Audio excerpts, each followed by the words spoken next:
Hello everyone, this is Dr. Khan. So I have a wonderful patient here. She is 6 days out, 35 years of age, and she is doing well. How overall was your experience as far as, the anesthesia, for example? I loved it. No issues at all. I woke up, I was a little groggy, very thirsty more than anything, but I had no loopiness or nausea. The last time when I had my implants placed, I was violently throwing up for hours after I got them put in, and I had absolutely none of that. Mm-hmm. And a few hours later, I felt completely fine, like nothing happened. Got it. You're taking pain meds now, Yep. which is perfectly fine. This is an involved surgery. Yeah. So it's not uncommon. Some patients do well. Some patients take it a little bit longer. And the pain meds are certainly there for your benefit and for your relief, and very much so. Now, let me ask you this. From what you see right now, just 6 days out, do you think you needed a lift? No. I was terrified.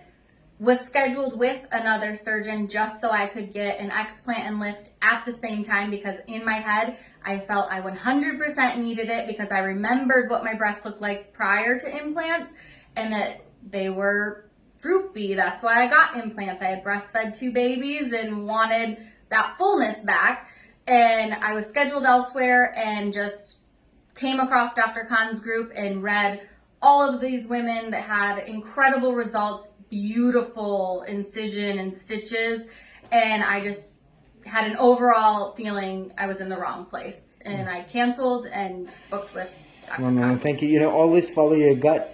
The single most important advice I tell all the patients is listen to the patients of the surgeon, that Yeah. you have a credible, what I would say, evidence as far as what you're going to be like for a surgery that's not required. Now, do you think you needed drains? No.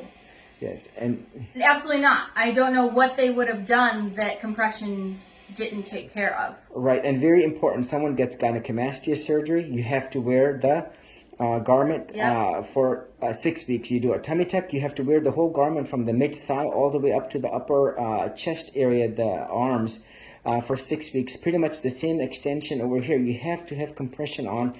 If you don't have compression, I will say that is, quote, I don't want to use the word malpractice, but this is something that's going to inevitably fill up. The drains are not there to suck the skin and the breast tissue down. The compression is mandatory. This is the essence and gist of what is plastic surgery.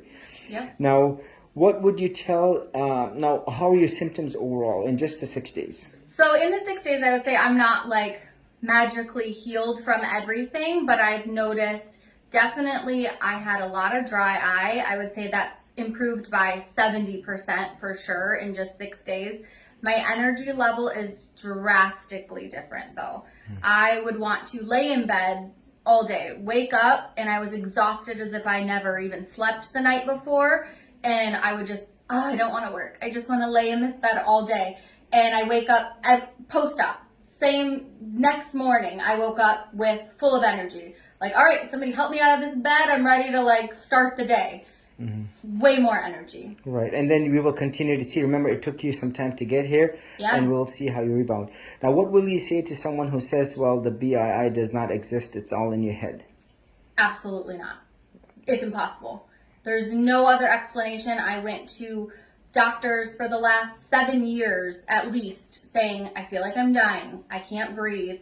Heart palpitations out of this world, to where I was admitted. My EKGs were showing T-wave inversion, and they were worried that I was starting heart attack symptoms and things like that. I would do neuro tests and stress tests, and they would be like, you're perfectly healthy. Mm-hmm. Well, why am I admitted though all the time? And why do I have these horrible symptoms and the shortness of breath? You have asthma. I've never had asthma in my life. I ran, I swam. It wasn't that. I kept saying, I feel like I'm just not getting enough air. Mm-hmm. My anxiety through the roof for no reason. And I would go to the doctor and they'd say, well, what do you think about when you're having these panic attacks? Nothing. There's no trigger. It just happens to me and I can't back myself down. There was no other diagnosis. There was nothing else. They would say, I'm fine. Mm-hmm. But I'm not fine. Yeah. So, No. You paint a picture. This is, if you look at it. This is exactly what the next patient in California, what the other patient in Denmark is saying. This is like an Australia patient. This is classic BII, what you've just described right now. Well, thank you so much for sharing your journey. We'll continue to hear from you at the 2-week, 3-week mark as well, and so that we can educate the other patients that this is real, this is not in your head, and this is a real problem, and a new ICD-10 absolutely needs to be basically very well deserved here, such that the patients can get the relief that they very much absolutely need. No, thanks again. Thanks. You're welcome. Okay, bye-bye.